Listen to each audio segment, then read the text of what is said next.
What would you do if the person you trusted most betrayed you in the worst way imaginable? I thought I had the perfect marriage, a loving wife, shared dreams, and a future we were building together. But then, the cracks began to show. Late nights, hidden phone calls, and a distance I couldn't ignore. When the truth came out, it wasn't just one betrayal, it was many.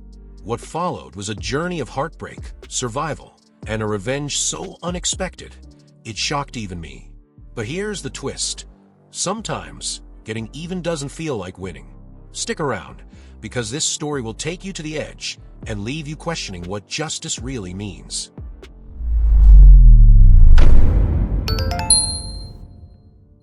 I'll never forget the way Jill's eyes sparkled the day we moved into that little house on Maple Lane. It wasn't much cracked paint, creaky floors, but it was ours. We spent hours dreaming, sketching out renovations, and laughing about how we'd turn the peeling walls into a home for the family we planned to build. Everything felt so certain back then. I'd glance at her, paintbrush in hand, and wonder how I'd gotten so lucky. Those first few years of marriage were golden. Lazy Sunday mornings, impromptu road trips, and late-night talks about everything and nothing. I never doubted us, not for a second. Jill had this way of making ordinary moments feel extraordinary.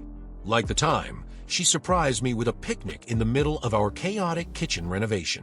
We sat on a blanket surrounded by sawdust, eating cold sandwiches and laughing until our sides hurt. She was the center of my world, and it felt like I was hers too. It wasn't perfect, no marriages, but we had something solid. Or so I thought. The cracks started so subtly that I didn't even notice. Looking back, it's almost funny how blind I was, how I brushed off little signs. Jill was my partner in everything, my confidant, my co-dreamer. I couldn't imagine a version of us where we weren't moving forward together. I believed we were unshakable, that our bond could weather anything. That confidence feels like a cruel joke now. Sometimes, I catch myself replaying those early days, searching for clues I might have missed. Was there a moment, a look, something unsaid that hinted at what was to come? If there was, I didn't see it. Back then, Jill and I were building a life together, and I believed in us with all my heart. Maybe that's why it hurts so much now, knowing that everything I thought was real was just an illusion. It began subtly. So subtly that I dismissed it at first. Jill started staying late at work more often. Deadlines, she'd say with a tired smile, or just trying to impress the new boss. I wanted to believe her. I did believe her. But there was something different in her tone, something distant.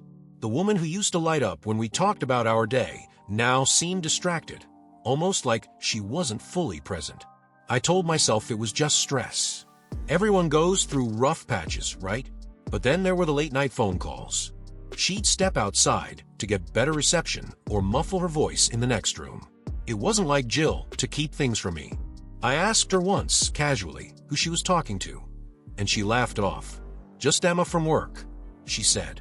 But the laugh felt hollow, forced. I didn't push. I didn't want to seem paranoid. The distance grew, though. Little things I'd taken for granted. Her laughter during our favorite shows, the way she'd reach for my hand while we walked, began to fade. She seemed preoccupied, her mind somewhere else entirely. Nights we once spent planning our future turned into evenings of her scrolling through her phone, barely acknowledging my presence. I told myself she was tired, that it was temporary, that things would go back to the way they were. Still, I couldn't shake the feeling that something was off. It was like she was slipping through my fingers, and I didn't know how to hold on. I'd catch her staring out the window, her expression unreadable, and wonder what she was thinking. But every time I tried to ask, she'd brush me off with a smile that didn't quite reach her eyes. Deep down, I felt the shift, though I wasn't ready to admit it, not yet. It's strange how the mind works when you're trying to protect yourself from the truth. I noticed the signs, but convinced myself they were nothing. Jill started dressing differently. Not that I minded at first. She looked amazing, more vibrant somehow, but it was out of character. Just trying to feel good about myself, she'd say with a quick shrug. I wanted to believe her. Who wouldn't want their partner to feel confident? But then there were the late nights. the sudden interest in her appearance before she left for work events. It gnawed at me. Her phone became her constant companion. She'd hold it close, tilting the screen away, or leaving the room entirely to take call. I told myself not to overthink it. Everyone's glued to their phones these days, I'd reason. But when I'd catch her smiling at a text or hear the faint chime of messages late at night, it stung. I didn't want to jump to conclusions, so I let it go, at least outwardly. Inside, I was spiraling. The worst were the excuses. Plans canceled at the last minute, vague explanations that didn't quite add up. One night, she came home hours late, her makeup smudged and her story jumbled. Traffic was insane, she muttered, avoiding my gaze. I wanted so badly to trust her, to give her the benefit of the doubt. But how could I, when everything about her behavior screamed otherwise? My instincts were screaming at me, but I kept silencing them. I began noticing her scent when she came home, faint traces of cologne that wasn't mine. My heart raced every time, but I couldn't bring myself to confront her. I didn't want to be that guy, paranoid and accusatory. Yet the pieces were piling up, and they didn't fit the picture of the woman I thought I knew. Each sign, each small betrayal, left me questioning everything, wondering how much more I could ignore before the truth broke through. When Jill left for yet another work meeting on a Saturday night, something inside me snapped. I couldn't keep living in denial. Her absences, the lies. It all felt like pieces of a puzzle I didn't want to solve but couldn't ignore any longer. So I did what I never thought I'd do. I called a private investigator. Even saying the words felt surreal, like I'd stepped into someone else's nightmare. But I had to know. The doubt was eating me alive. The first few days were agony. I'd stare at my phone, willing it to buzz with news, with anything to confirm or disprove my fears. Every time Jill smiled at me or kissed my cheek before leaving, I felt a mix of guilt and anger. Was I overreacting, or was she laughing behind my back? When the investigator finally called, his voice was calm, almost detached, as he shared the results. My stomach dropped. Multiple men, he said, like it was just another day at the office. The words echoed in my head, cold and heavy. He even had photos, her meeting them at a bar, slipping into a car, holding hands like we used to. I couldn't look for more than a second before I shoved them away. It was real. All of it. My Jill, the woman I had trusted with my dreams, my heart, had betrayed me in ways I couldn't have imagined. I sat in silence for hours that night, staring at the walls we'd painted together, the home we'd built brick by brick. It was like I didn't know her anymore. Part of me wanted to confront her immediately, to demand answers, but the other part hesitated. The betrayal was deeper than I'd prepared for, and I needed time to figure out my next move. My world was crumbling, but one thing was clear. I wasn't going to let this go without a fight. I waited until Jill came home late again, her excuse already half-formed as she walked through the door. My heart pounded as I stood in the living room, gripping the photos the investigator had given me. When I handed them to her, her face went pale, then defiant. "It's not what it looks like," she stammered, but her voice wavered. I wanted to believe her, even then, but the lies were too thick, and I was done playing the fool. Our argument escalated fast, her shouting, me demanding the truth. I could feel years of trust unraveling with every word we exchanged. Just as I thought it couldn't get worse, the doorbell rang. Jill froze, her face flashing a guilt I couldn't ignore. Against my better judgment, I opened the door, and there he was, a man I didn't recognize, but one who clearly knew Jill. He smirked, and that single expression lit a fire in me I couldn't contain. Before I could process what was happening, the man stepped inside like he belonged there. Jill tried to explain, her words tumbling over themselves, but I couldn't hear her. My mind was racing, my body tense. Then, out of nowhere, the man laughed, a short, cruel sound that made my blood boil. He threw some insult my way, and in that moment, I felt more humiliated than I ever thought possible. It wasn't just betrayal, it was mockery. The confrontation spiraled out of control. Words turned to threats, and before I knew it, The man lunged at me. I fought back, but Jill was screaming, the noise was deafening, and everything felt like a blur. Eventually, they left, slamming the door behind them and leaving me standing there, battered and broken. I stared at the chaos they'd left behind, my anger and shame consuming me. Revenge wasn't just a thought anymore. It was a promise. I didn't see it coming. Days after the disastrous confrontation, I was leaving work late when a car pulled up beside me. The next thing I knew, rough hands grabbed me, shoving me into the backseat. My heart raced as I fought against them, but they overpowered me, their threats sharp and menacing. They didn't say much, but I caught enough to understand. This wasn't random. Jill, or the people she was tangled up with, was behind us. They drove for what felt like hours, the cold metal of something pressed against my side, reminding me not to resist. My mind raced through every possibility. Was this my punishment for digging too deep, for confronting her? Eventually, they dragged me out of the car and into a desolate, wooded area. They beat me until I couldn't stand, my pleas for mercy met with laughter. Then, as if I wasn't worth finishing off, they left me there. The silence was deafening. I lay on the frozen ground, pain radiating through every inch of my body. My clothes were torn, my breath shallow, but I was alive, barely. For a while, I couldn't move. Fear and exhaustion paralyzed me. But as the minutes ticked by, something inside me sparked. Survival, revenge. The two blurred together, fueling me to crawl, then stagger to my feet. If they thought they'd silenced me, they were dead wrong. I stumbled through the darkness, my surroundings unfamiliar and unforgiving. Each step was agony, but the thought of giving up never crossed my mind. Eventually, a dim light appeared in the distance, a faint glimmer of hope. My vision blurred, my body weak, but I pressed on, driven by sheer will. As I approached the source, I realized this was far from over. The fight for survival was just beginning, and I wasn't done yet. The light I'd seen led me to a small cabin, tucked away in the middle of nowhere. My legs buckled as I reached the porch, and I barely managed to knock before collapsing.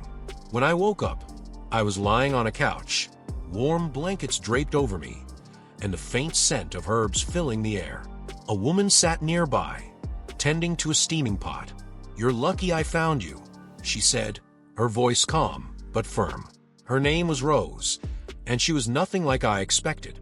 Rose was sharp, no nonsense, and somehow exactly what I needed. She didn't pry into how I ended up bloodied and bruised on her doorstep. Instead, she focused on patching me up. Her hands were steady as she cleaned my wounds, her silence comforting in a way I couldn't explain. "You've been through hell," she finally said, not waiting for a reply. I nodded, the lump in my throat making it impossible to speak. As the days passed, Rose's cabin became a sanctuary. She fed me, kept my wounds clean, and let me rest without judgment. But she wasn't shy about calling me out when my bitterness crept in. "Revenge won't heal you," she said one morning, her eyes piercing. I wanted to argue, but I couldn't. She was right, partly. Healing mattered, but so did justice. I wasn't ready to let go of what Jill and her accomplices had done to me. Despite her tough exterior, Rose had a kindness that slowly chipped away at my anger. She reminded me of the person I used to be, the one who believed in second chances and brighter tomorrows. But as much as her help meant to me, I couldn't ignore the storm brewing inside. I needed to leave, to face what happened and reclaim my life. Rose didn't try to stop me. She simply handed me a map, a knowing look in her eyes. "You'll figure out," she said. The drive back was filled with 1,000 thoughts, each darker than the last. As the city skyline came into view, I couldn't ignore the fire in my chest. Rose had tried to talk sense into me, but her words couldn't erase the betrayal, the humiliation. I wasn't just going to let Jill and her accomplices get away with this. My mind buzzed with possibilities as I pieced together a plan. Something meticulous, something that would make them feel the same helplessness they'd inflicted on me. I started with small steps, gathering information, retracing every detail of Jill's double life. The investigator's files became my blueprint, a chilling reminder of what I was up against. But this time, I wasn't hiring someone to do the dirty work. This was personal. Each piece of evidence fueled my resolve. Texts, photos, names. They thought they'd broken me, left me for dead, but they underestimated what a man with nothing to lose could do. Planning wasn't easy. Revenge required patience, precision. I spent nights sketching out every detail, anticipating every move.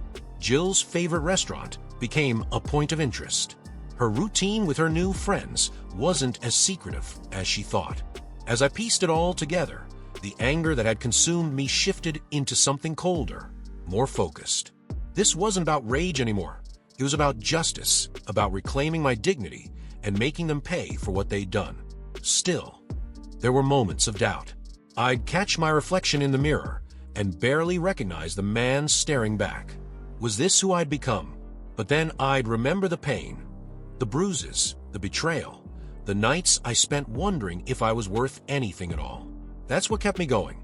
The plan was nearly ready, and when the time came, there'd be no turning back.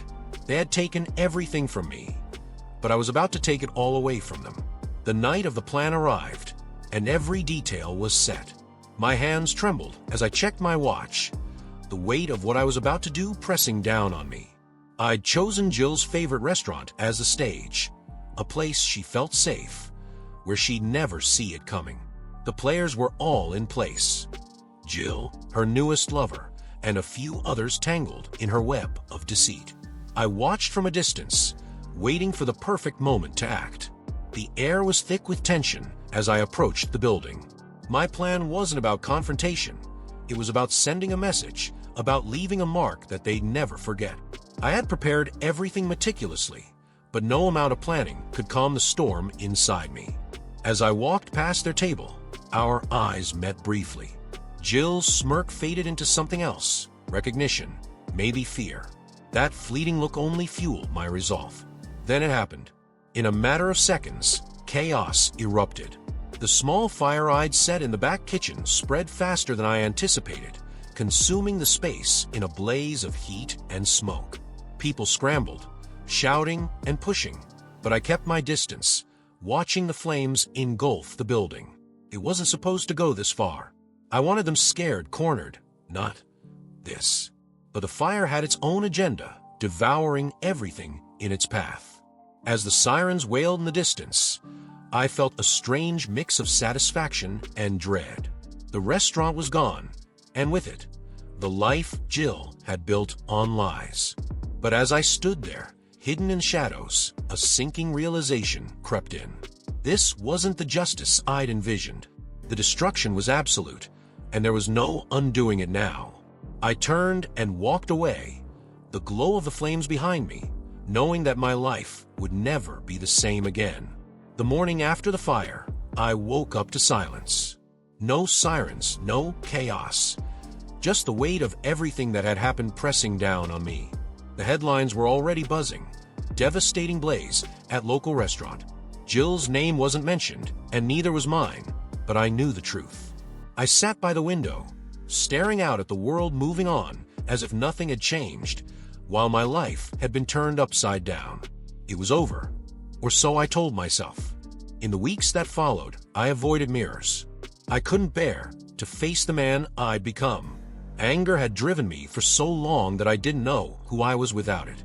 But somewhere in the quiet, as the days blurred together, a new feeling crept in, regret. Not for exposing Jill's lies, but for losing myself in the process. Revenge had consumed me, and now that it was done, I was left with nothing but ashes. One day, I found myself walking through a park, watching families laugh and kids chase each other on the grass. It hit me then. This was the life Jill and I had once dreamed of. The life I still wanted, but in a way that didn't rely on someone else. It was time to start over, to rebuild something real and true, not out of vengeance, but out of hope. I had survived, and now I needed to live. So I packed up the remnants of my old life, the photos, the memories, even the bitterness. and let them go. Moving forward wouldn't be easy, but it was the only path left. I thought of Rose and her quiet strength, of her belief that healing mattered more than anything else. Maybe she was right after all. With each step I took, I felt lighter, as if the weight of the past was finally lifting. My story wasn't over. It was just beginning. Keep watching our stories by clicking on one of the videos that appear on the screen, and don't forget to subscribe to the channel and turn on notifications to be alerted about new videos. See you next time.